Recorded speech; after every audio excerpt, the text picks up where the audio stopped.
tu na hian thu soi turin lo somang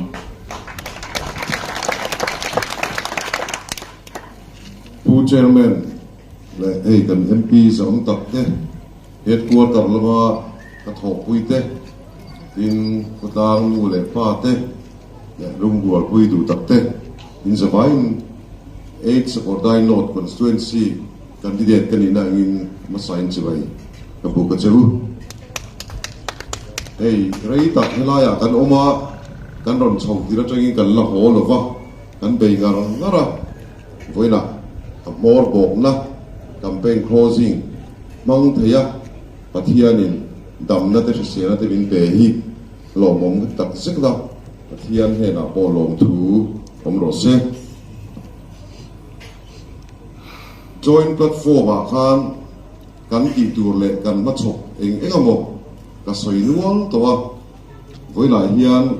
kun ain chiar chon deu wangin khang te ka han soi non vak katum lova YouTube pa te le channel sam soka anda thomin ka sia amaro chu thil poi mo zual a tun maya kan ron kal tlai na chan engama te po han soila a thain ka sia masai kan soi duwa kun rei tak helai tang dum hian MSD service kan nei thina chu eng tik lai mo tang khan ti to ania chu kan ngai tu awang vangai lai tang dung then khat sumo le engamo han kal tura har sat na nei engamo sa kan om ni hian ka sia chu wang chuan na chin mai khan transport minister pu walan han ne india in helai tang dung tan hian MSD bus service ti thei ni ngem tin ka zu krona ani chuan ti kan tum me ka in than zolama MSD bus service ti le nge kan tumani atiani ina dok le chuan ka vem mania ka zuk accident na zezol a khan kan zuk kan rianga kulai mun ku arang lama PCC flooring he in than zok sarkar na kan chakani chuan ti ngal kan tumani tu pialama kan phang vela nu nau engamo sa nau sen pum le nau pang tam khop maya in somma bora huan antan agan uati kal ahar sa le maiti kasia tin agan uati tha chuan aken tel tam tak nutrition tam tak agan uati hian akeng tela chumi ti thera tur chuan kan social welfare minister tene in beronin hei central scheme ania chung te chu hei kan MP zom tak tenen engkim soi dunin chung te po chu in than zolama kulai ze zol big tan kuan agan wadi center din ngei kan tumani ten chu pi alama kan ngai poi mo em Silung Hills council area te ai zola kan zukal thina mi ina mi khual langaya achang chuan kar khat kar ni te tin chung te nei mi lo engma za Silung Hills council area hian kan oma dammo hitana damdo yana in entir don pon in kharung ngoin mi ina kan thlen chang a oma chu kan MP hian aveile maya Silung Hills council tan aizola council house kan sa ang atia chu kulaya kan chief minister tenen in bironin amun ma te ngai tuin ani hian central lama project te in ron siamanga chung project in ron siam chu kein kalau bo zuiga Silung Hills council area hian aizol koilai mo kuan council house kan nei vedon ni dikha kan puang ani tin chu mai ni lovin kulai bok ze zol ka kan sun nga an mu fual dewa an tan chu chok ahar saka ba huan tin il lo chok te an ni wangin khakata voi nintal visiting nurse tir kan tumani ama salama ka soitong khan Silung Council hian financial rules kan tiang kha anei lova helai muna sarkar na kan chakani chuan khami tur khan ma kan la dor ani chumi pia lama kan chief minister in kick off aron soito school pali upgradation kha mania ko education minister ron kal khan ron confirm to khang te ko kha chak takin kan bo zuianga kan bo zui mai de loving kan khotang in rei tak khang te wang khan chung kotin harsat na kan to ka kan job ka ko za asobru chuang khatia khana karani kha chu wangin helai muna than kin kan ni chuan khang te ko kharei lo te a ti pui tin thei turin tura hian ma chok me kani ti kan soi le du pokani thil tam tak soi tur a omang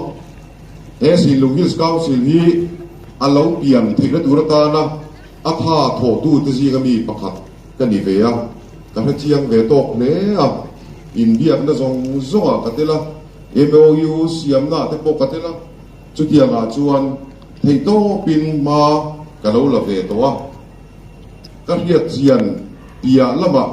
tha se ani na ngin function se tia duwa tui hala helai long thir thin ka ni ka tianga kan zia zong zong kha a tha fam ki be a fel fam ki le chu ka ti hau lo amaro chu ka tianga kan bilu tam ta rei tak ti lo tin lawa om mar tar family tan karan ti te ritani tan karan ti zong zong te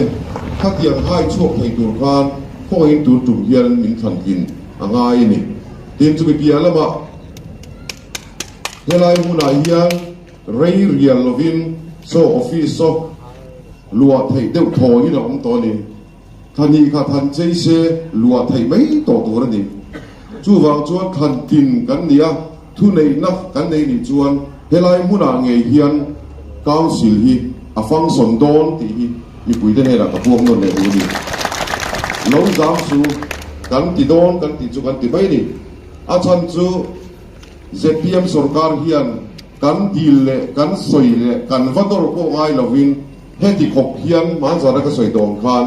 kulaya tui vai le te po ga ti ge kan do chuk chuk kan ti chuan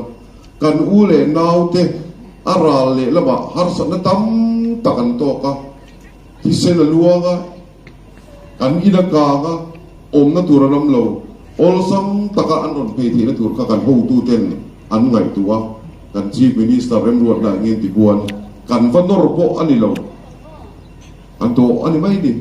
chu mi pia lama kan ei zo na tur kong kan tia kan balu lak na thin kong po athalova nun na hial kan cha na ni kha a kong chiat wangin chung te po chu thei to pin kan dora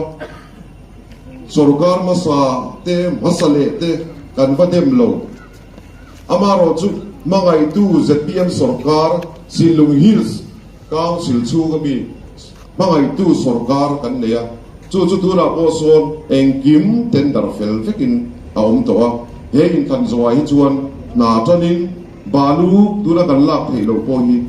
ai zon na tal kan da le thei do ni chu wang chuan ZPM hi ke ni Silung Hills council area tan chuan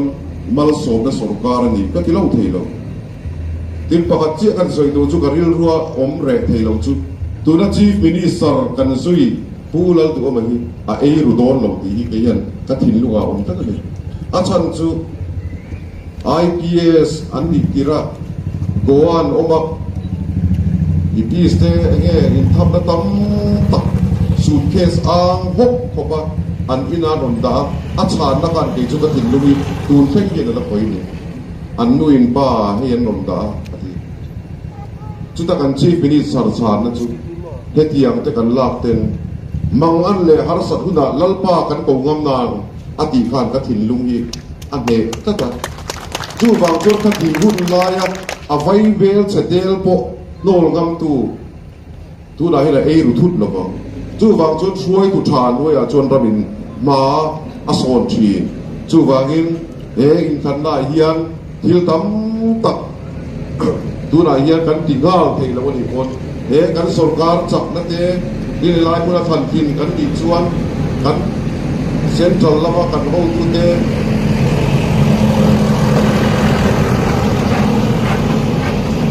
nen trong tangin he Silung Hills Council ani na anga function tir thei tura mangai tu chu ZPM sarkar che hini tin kan unau chen katin do tin engin mon soi ve thin keini chuan direct in central kan dor don chu ti khati anti thin amaro chu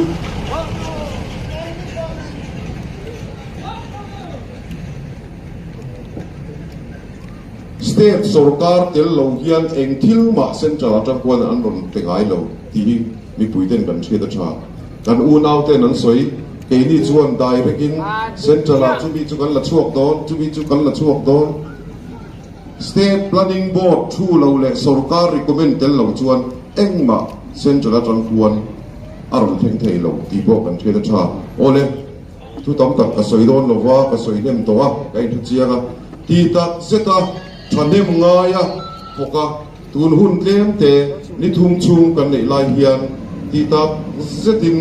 kan unaw ron la kal velo te po somin helai muna than pin kan di he thina turin keima tan ani lawa keima ni kan zawa ya tan ani ti im sia in laram wan pu hi a MDC na tur lampang ngai to lovin ZPM kan than pin chuan keima tan ani ti sia thanem ngai taka vote zonga min vote thep turin karon som tak mek chu ni e kalobe